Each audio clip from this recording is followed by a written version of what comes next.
Hundreds of thousands of people, rows deep, lining the streets here in London to view the last procession of the Queen to Westminster Abbey for her official funeral.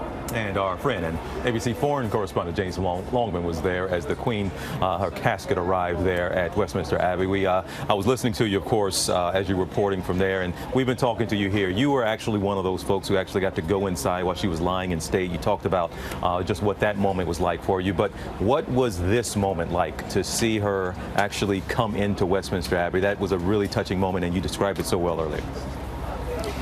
Every moment you expect is going to be moving, and then it comes, and then it's so much more moving. Emotion washes over you.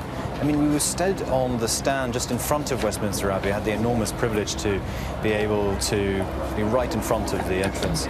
And the first thing that we saw were the bagpipes coming down. Now, this is the sound of Scotland, but for me, it's the sound of the Queen. And as soon as we heard this music drifting down the street, I and my colleagues on that riser, on the stand down there in front of Westminster Abbey, we were all tremendously moved. It was still and beautiful and magical. And then we saw the coffin being raised and moved into Westminster Abbey, and it was just an extraordinary moment. I mean, I couldn't believe I was so close to it. It was quite something. And to see the pageantry, the pomp, the enormous crowds, the enormous numbers of military that take part in this, and yet the intimacy of it as well. Those two things side by side, it's quite a thing to behold.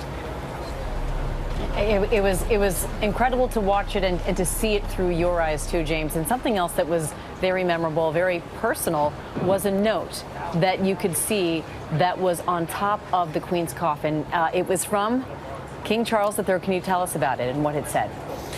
Well, it was placed on some flowers, and you can just about see "in loving and devoted memory," and then it says Charles R. We don't know quite what the rest of the note would have said, but the reason why I think it's sort of significant is because you're seeing Charles Rex written there. That means King Charles in Latin. It's, of course, his new name. When you walk around London now, you won't see so many ERs everywhere. Elizabeth Regina, and that's Queen Elizabeth in Latin. You'll see CR. So using those initials, that was quite a thing to witness. And then it was placed in a bouquet of flowers, and one of the flowers there was myrtle, which was actually taken from a plant that was a part of the Queen's wedding bouquet when she married Philip. So there's so much symbolism, so much moving magic in this ceremony to witness, and that is just another reminder, just little touches. The royal family is famous for these touches. All right, James Longman, we really have appreciated your perspective, your reporting, your perspective as a Brit, as a guy who lives here, has been able to help us on the air and off the air really understand with respect. So thank you so much, James. Well, hey there, GMA fans. Robin Roberts here. Thanks for checking out our YouTube channel. Lots of great stuff here. So go on, click the subscribe button right over here to get more of awesome videos and content from GMA every day, anytime. We thank you for watching, and we'll see you in the morning on GMA.